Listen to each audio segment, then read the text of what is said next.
The Baltimore farmers market buzzed with a symphony of sights and smells.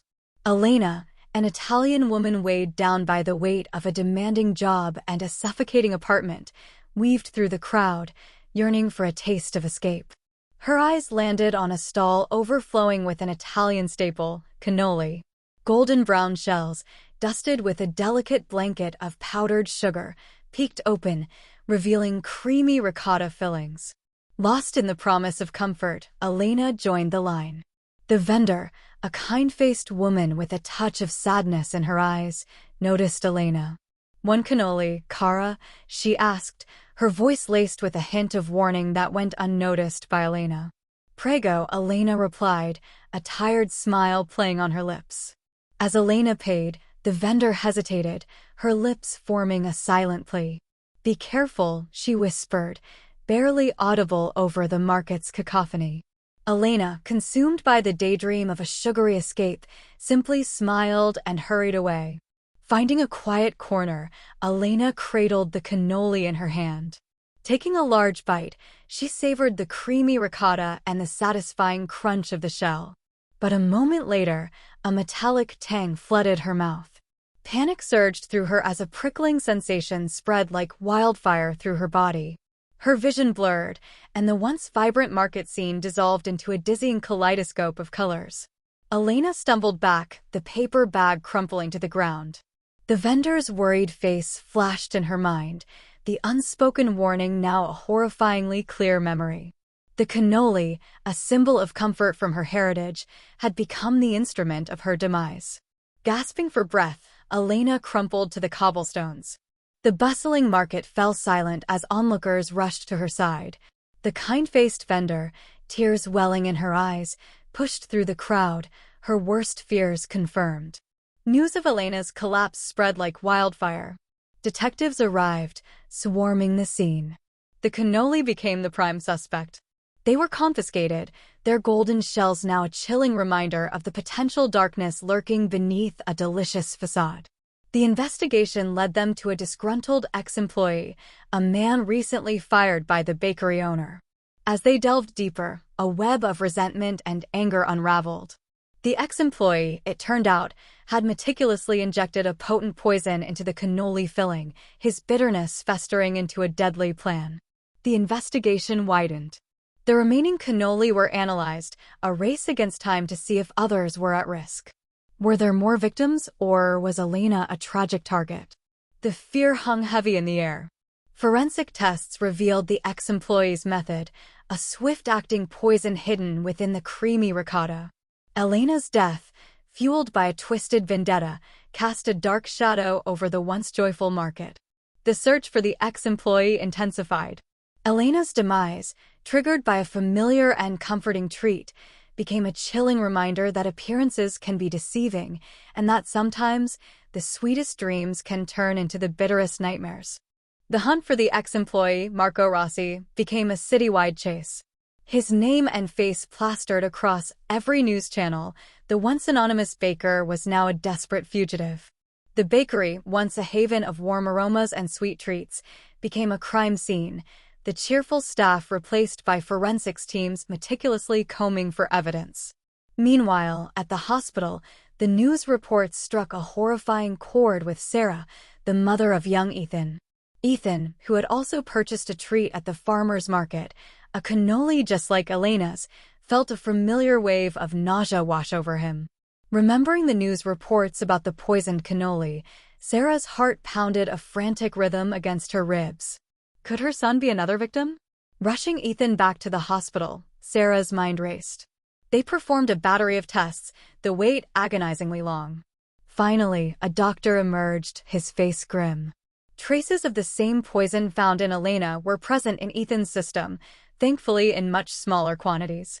Relief flooded Sarah, but a chilling question remained. How many other cannoli had Marco poisoned? The answer came in the form of a frantic call from a local pizzeria owner. A young delivery driver, a friend of Marco's, had fallen ill after consuming a cannoli left over from the market.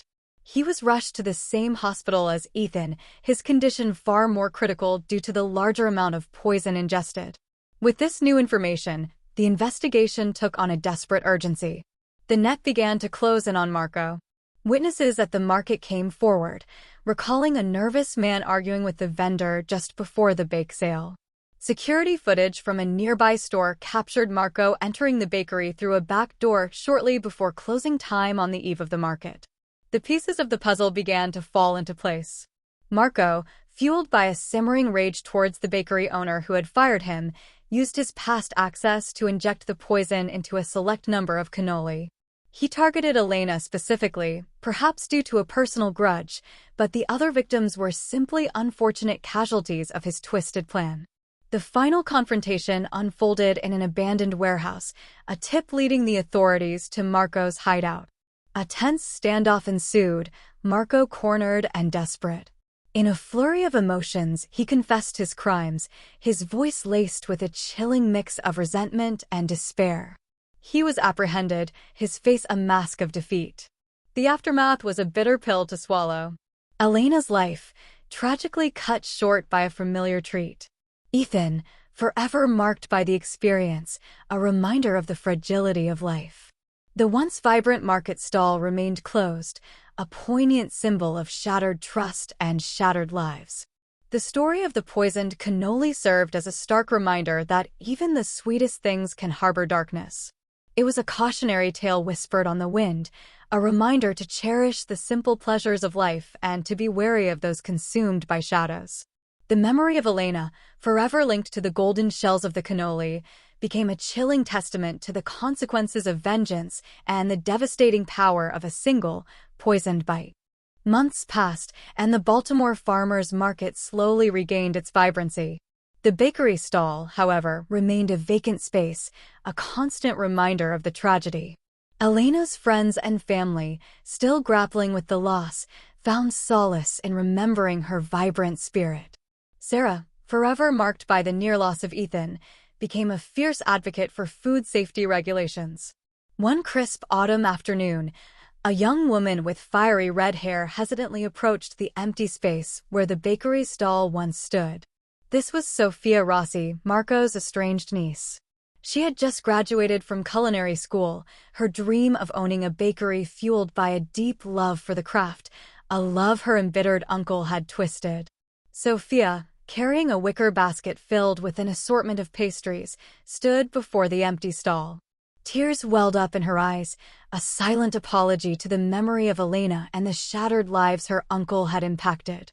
She placed a single cannoli, its shell dusted with a delicate lavender sugar, on the cobblestones where Elena had fallen. It was a simple gesture, a promise of a fresh start, a return to the joy baking was meant to bring. News of Sophia's act of remembrance spread quickly. The market owner, touched by her sincerity, offered her the space for her bakery.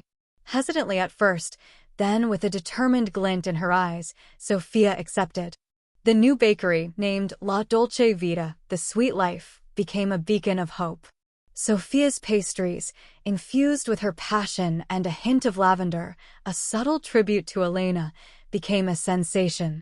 People lined up for her signature cannoli, not with fear, but with a renewed appreciation for the simple pleasure of a well-made dessert. One day, a familiar face appeared at La Dolce Vita, Sarah and Ethan. Sophia, initially nervous, greeted them with a warm smile. Sarah, touched by Sophia's story and the delicious lavender cannoli, offered her a chance to cater Ethan's birthday party. It was a small step, but one that symbolized a community slowly healing.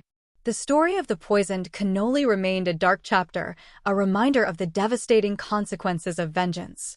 But amidst the shadows, a new light emerged, Sophia's bakery, a testament to the enduring power of hope and the sweetness of a life lived with passion and forgiveness. The memory of Elena, forever linked to the cannoli, became a bittersweet reminder that even in the face of tragedy, there is always room for a new beginning, a new chance to savor the sweet life. Years passed, and La Dolce Vita became a Baltimore institution. The aroma of fresh bread and pastries mingled with a hint of lavender, a comforting constant in the bustling market. Sophia, her fiery red hair tamed into a stylish braid, now ran the bakery with a practiced hand. Customers raved about her cannoli, the delicate shells a testament to her skill, the creamy filling a perfect balance of sweetness and subtle floral notes. One sunny afternoon, a distinguished-looking man with kind eyes entered the bakery. He scanned the display case, his gaze lingering on the cannoli. A flicker of recognition crossed Sophia's face. It was Detective Miller, the man who had apprehended her uncle and brought a semblance of closure to the tragedy. "Can I help you, sir?" Sophia asked with a warm smile. "May I have a cannoli, please?" Detective Miller requested, his voice tinged with a touch of sadness. Sophia carefully placed a lavender cannoli in a paper bag. "That'll be $5. As Detective Miller paid, he hesitated.